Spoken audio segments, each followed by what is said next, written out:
After 60, say goodbye to digestive issues with these 5 powerful foods. Hey there, friends! Where are you tuning in from today?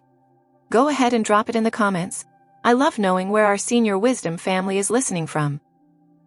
Whether you're sitting on your porch in Texas, bundled up in Minnesota, or maybe taking a walk somewhere in sunny California, welcome. I'm so glad you're here. And how are you feeling today? Really? How's your body doing? Because if you're anything like me, well, there was a time when I'd feel fine in the morning, but by 2 or 3 p.m., my stomach would start talking back.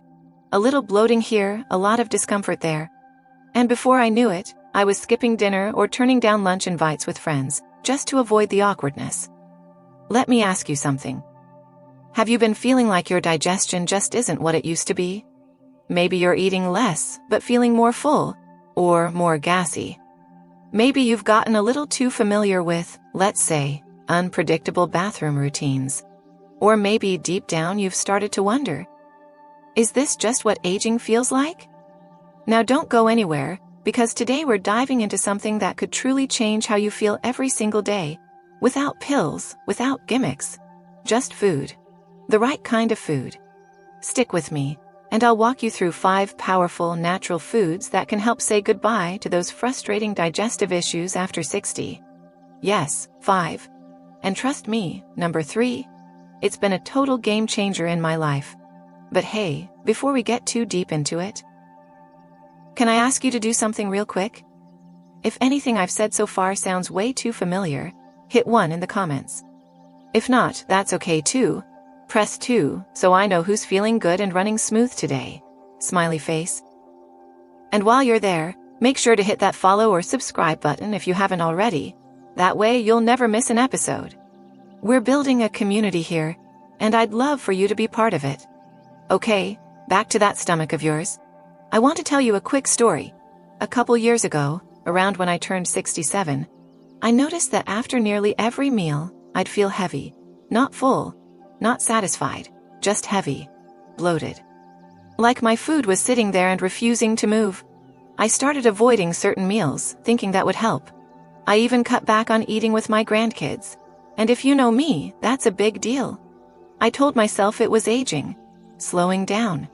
But deep down, I knew something wasn't right. So I started researching, reading, listening to what doctors were saying, what dietitians were recommending for people our age. What foods really nurture the digestive system, especially after 60, when things start to change. And let me tell you, what I found was eye-opening. That's what this episode is all about. Not just food, but the right food. Not just information, but practical, doable changes that can help you feel lighter, healthier, and more energized. So stay with me until the end, because I've got a little surprise waiting there for you, plus a gentle, gut-loving recipe I think you're going to love. Remember, this isn't just about digestion. It's about freedom. It's about saying yes to meals again, to walk without worry, to road trips, grandkids sleepovers, and afternoons where your body doesn't hold you back. All right, you ready? Let's get into why digestion slows down after 60, and what we can actually do about it, starting today. Now, let's get into the heart of it. Why does digestion get harder after 60? You might be thinking, Emily, I haven't changed anything about what I eat. Why am I suddenly reacting like this? And that's the thing, you probably haven't changed much, but your body has. As we age, our digestive system starts to slow down. It's not your fault, and it's not in your head, it's biology. Your stomach produces less stomach acid, which means food doesn't break down as easily. That can lead to bloating, gas, and even nutrient deficiencies. Our gut bacteria, that precious microbiome that helps us digest, regulate our mood, and support our immune system, starts to shift. And medications? Oh, let's not even go there yet. But yes, some of the pills we take for blood pressure, cholesterol, or pain can actually disrupt digestion. It's a perfect storm, slower system, different bacteria, and maybe not so gut-friendly habits we've held onto from our younger days. Let me pause and ask you something. Have you ever had one of those days where you eat something perfectly normal, maybe a sandwich or a bowl of soup, and suddenly your stomach just flips out on you? Like, Really? That? I've been eating that for 30 years. If that sounds familiar, go ahead and comment, "That's me," down below. You'd be surprised how many of us are in the exact same boat. And if you haven't hit that subscribe button yet, well, what are you waiting for? Smiley face. We've got more episodes coming every single week, covering everything from sleep to joint health to staying sharp upstairs. Go on, I'll wait. Subscribe now and hit that little bell so you never miss a thing. Okay, now back to digestion. I want to tell you a quick story. A while back, I was visiting my daughter and her family. They made this beautiful lunch: grilled chicken, a fresh salad, some rice on the side. I ate slowly. Nothing spicy, nothing heavy. But about 20 minutes later, I felt like I had swallowed a rock. I excused myself from the table, went to lie down. And I remember thinking, is this just what lunch feels like now? That moment broke my heart a little. Because food used to be joy for me. It was how I connected with people, celebrated, relaxed. And now it was starting to feel like a chore. Like something to endure instead of enjoy. But here's the silver lining.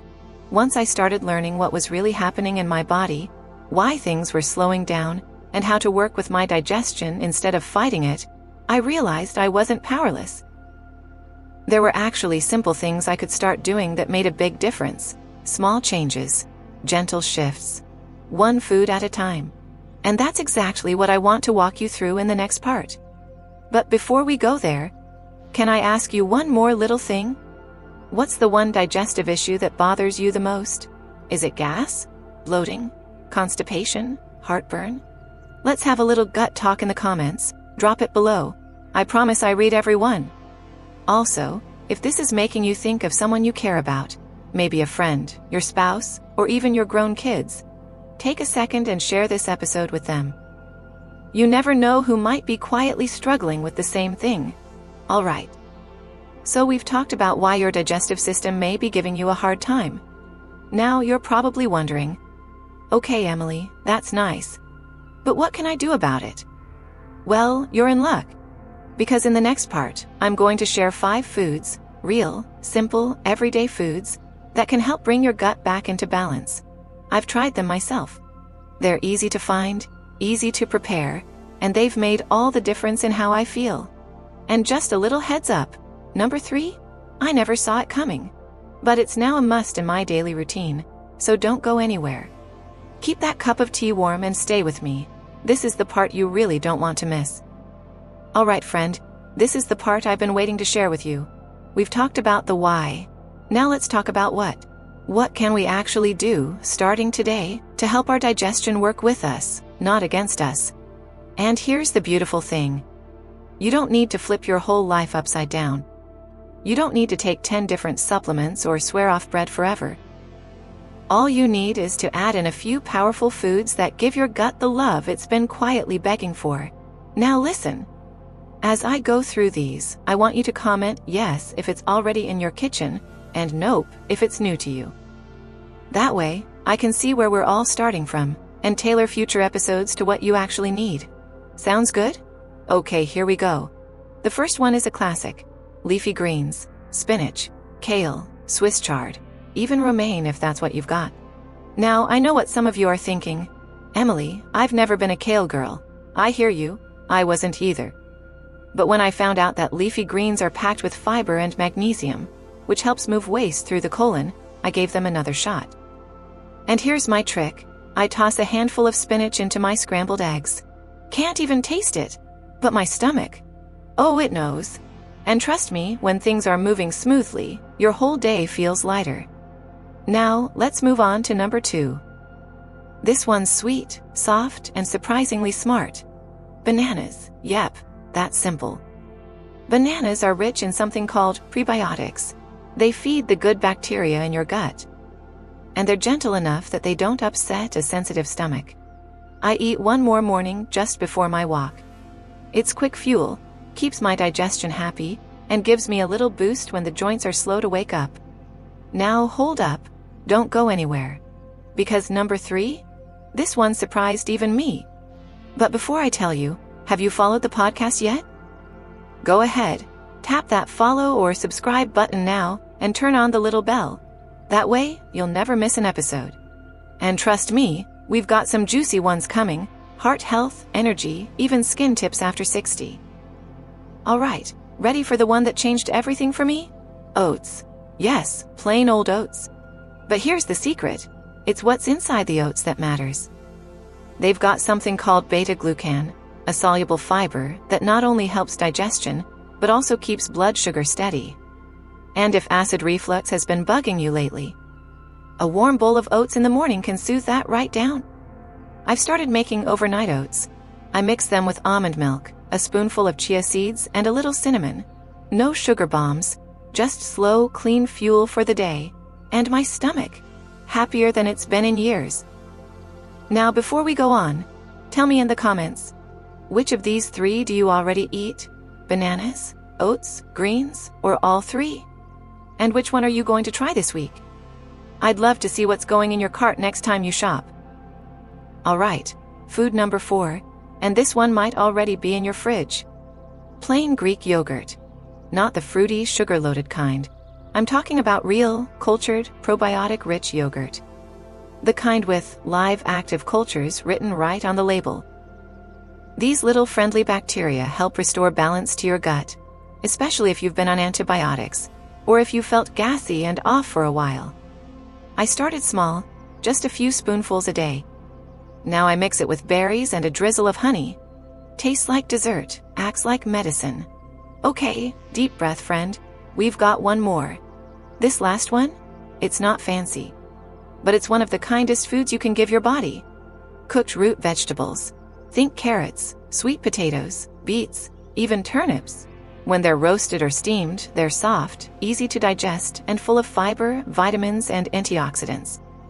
On cold evenings, I'll roast a tray of carrots and sweet potatoes with a little olive oil and rosemary. Smells like comfort, tastes like health. And my belly? Calm as can be. So there you have it. 5 simple, powerful foods that can truly transform how your digestion feels after 60. Leafy greens, bananas, oats, plain Greek yogurt, cooked root vegetables. Let them into your life, and your gut might just throw a party in your honor. Party popper. Now don't forget, comment yes if you're already eating some of these, or nope if they're brand new to you. I want to see where you're starting, so I can meet you there in future episodes. And hey, if this has been helpful so far, share this episode with someone you love. Because we all deserve to feel good in our bodies, especially now, in this chapter of life, when comfort and vitality matter more than ever. Okay, take a deep breath. Let all that good info settle in. And stick with me, because next up, we're talking about something just as important. The foods you might want to avoid, even the sneaky ones hiding in your pantry right now. You're not gonna want to miss this. Now that we've gone through the foods that help your digestion, let's talk about the ones that might be secretly slowing you down. Because here's something I learned the hard way. It doesn't matter how many greens you eat. If you're still loading up on the wrong kinds of food, your gut might still be waving the white flag. And trust me, I say all of this with love. Not to scare you, not to shame you, but to empower you. So let's go through a few of the most common digestive troublemakers, especially for those of us in our 60s, 70s, and beyond. Now, if you recognize any of these from your own pantry or plate, don't panic. We're not talking about cutting them out forever, just becoming more aware, more intentional. Okay, here we go. First up, and this one's no surprise, fried and fatty foods. Fried chicken, bacon, potato chips, fast food burgers. Delicious? Oh yes. But these heavy foods take a long time to digest. They slow everything down. And if you're prone to acid reflux or bloating, these are not your friends. I remember a few years ago, I went out for a fish fry on a Friday night. Felt fine while I was eating. But by midnight, I was propped up in bed with 3 pillows and a bottle of antacid. Couldn't sleep a wink. Since then, I've learned to choose grilled over fried, baked over battered. I still enjoy flavor, but I've learned that feeling good after a meal is a flavor all its own. Let me pause here and ask you, do you have a hard time saying no to fried food? It's okay if you do. Drop a yes in the comments if this one's tough for you. No judgment, we're all human. Alright, moving on. Second on the list, carbonated drinks. Now, I'm not just talking about soda. Even sparkling water and healthy fizzy drinks can mess with your stomach. All those bubbles introduce extra air into your digestive system. And for a gut that's already slower than it used to be, that can mean bloating, pressure, and, well, you know, more gas than grace. Embarrassed smiley face. I used to sip diet soda every afternoon. I told myself it was better than snacking. But I didn't realize how much discomfort it was causing until I gave it up for 1 week. That tight, gassy feeling I had every evening? Gone. Now I sip peppermint tea in the afternoon. Calms my gut, lifts my mood. Next up, red meat. Now, I know this one might ruffle some feathers. Or some steaks. Meat. I used to make pot roast every Sunday. My husband loved it. But red meat, especially beef, takes longer to break down in our digestive systems. It's harder on the stomach and can lead to constipation, especially if you're not getting enough fiber or water. Now I make that same pot roast recipe with turkey thighs or even mushrooms and lentils. Still hearty, still cozy, but a lot easier on my belly. If red meat's a regular part of your diet, you don't have to cut it cold turkey, pun intended. Just consider swapping it out once or twice a week. Your gut will notice the difference, even if your taste buds don't. Let's talk about number 4, artificial sweeteners. You know, those little pink and blue packets we add to our coffee or tea. They might be 0 calories, but they're not 0 impact. Many artificial sweeteners can disrupt the balance of good bacteria in your gut. And that balance is crucial for digestion, immunity, and even mood. Now, I'm not saying sugar is better, but personally, I've started using a little raw honey or a splash of maple syrup when I need something sweet. Simple, natural, real. And last but not least, too much caffeine and alcohol. Now listen, I still love my morning cup of coffee. And every now and then I'll have a little wine with dinner. But too much of either can irritate the digestive system, causing reflux, dehydration, and disrupted gut function. Caffeine speeds things up in a way that isn't always helpful. And alcohol, especially in the evening, can interfere with digestion and sleep. So now I limit myself to 1 cup of coffee in the morning, strong and sacred, and switch to herbal teas in the afternoon. Alright friend, let's review. The 5 most common gut troublemakers for folks our age. Fried and fatty foods, carbonated drinks, red meat, artificial sweeteners, too much caffeine or alcohol. If you're still with me, take a second and comment which one is hardest for you to give up. Or maybe you've already made some changes. Let me know in the comments. I love hearing your stories. And hey, have you subscribed yet? If you haven't, now's a great time. Just tap that follow button and turn on notifications so you never miss an episode. We're just getting started, and there's so much more goodness to come.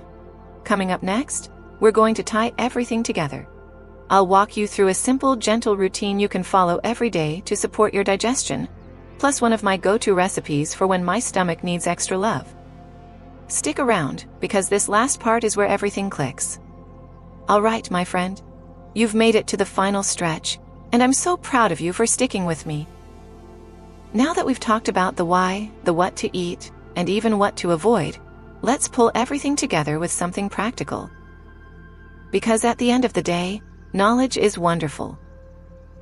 But it's the daily habits that change how we feel. Let me walk you through a gentle, gut-loving daily routine that I've built for myself. Nothing extreme, nothing expensive. Just small shifts that have made a world of difference. Morning. I start the day with a warm glass of water. Just that, water. Sometimes with lemon. It gets things moving and wakes up the digestive system before anything else. Then I'll have a simple breakfast. A bowl of oats with half a banana, a sprinkle of chia seeds, and a spoonful of plain Greek yogurt. It fills me up, keeps me regular, and doesn't leave me feeling heavy or sleepy. Midday. Lunch is usually some leafy greens, maybe spinach with grilled chicken or salmon, a drizzle of olive oil, and a sweet potato on the side. Colorful, tasty, and gentle on the belly. Afternoon snack. A few roasted carrots, maybe a handful of almonds, or a little fruit with yogurt. I keep it light and easy. Dinner, something warm and soft. A veggie soup, baked fish with steamed veggies, or one of my favorites, mashed carrots and lentils with turmeric. Simple, soothing, and satisfying. And before bed, a cup of chamomile or peppermint tea. No caffeine, no sugar, just calm. Now I promised you a recipe, so here's one of my go-tos when I need something comforting, especially on those days my stomach feels a little off. Emily's Gentle Gut Bowl. Half cup cooked quinoa. Half cup roasted sweet potatoes. 1/4 avocado. Steamed spinach or kale. Plain Greek yogurt on the side with lemon juice. Sprinkle of ground flaxseed on top. I mix it all together and eat it warm. It's easy to digest, nutrient-packed, and oh so comforting. You can find the full recipe written out in the description below this episode, so you can save it, print it, or share it with a friend. Speaking of which, if you made it this far, I want you to do one last thing. Comment the word gut down below, so I know you stayed with me to the end. Seriously, it means the world to me. This episode took heart, time, and a lot of honesty. And I want to say this from me to you. Thank you. Thank you for listening. Thank you for caring about your health. Thank you for showing up, not just for me, but for you. Because it takes courage to admit when we don't feel our best. It takes strength to make a change, even a small one. And it takes wisdom to say, I deserve to feel good. You do. You deserve to feel light, comfortable, energized. You deserve mornings without bloating. Meals that don't scare you. Days where your body feels like a partner, not a puzzle. Now, before you go, if you haven't already, hit subscribe and turn on notifications. Next week, we're talking about joint pain and what foods may be secretly making it worse. Trust me, you're going to want to hear this one. And please, share this episode with a friend, a sibling, your walking buddy. Let's keep building this community of wisdom and wellness, one story at a time. From my heart to yours. This is Emily Carter, signing off from Senior Wisdom. Until next time, be well, be kind to yourself. And keep listening to what your body is trying to tell you.